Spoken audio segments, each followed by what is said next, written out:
في نقطة برضه أحب أضيفها بعد كلام سيادة النقيب، أن للأسف من يرسمون الخطة أو الخطط لتيار الاستقلال الذي جاء في التجديد النصفي في أبريل 2014 ما هم إلا مجموعة من مجلس نقابة تواجد على مدار 30 سنة، أي كمان 18 سنة و21 و20 سنة، 18 و20، مجموعة من هذا المجلس لا تريد إلا العودة مرة أخرى والسيطرة على النقابة مرة أخرى، وهذه المجموعة تدعي بأنها مدعومة من جهات سيادية عليا، وأنا أبرأ بالجهات السيادية العليا أن تكون مع هذه المجموعة، ولو عايزين أسماء أنا ممكن أحدد أسماء.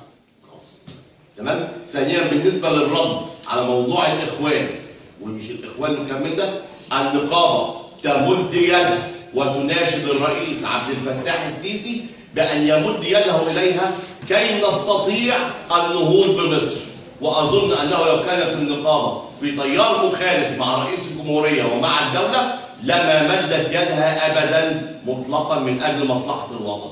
نحن نمد أيدينا من أجل مصلحة مصر كما قلت سابقا.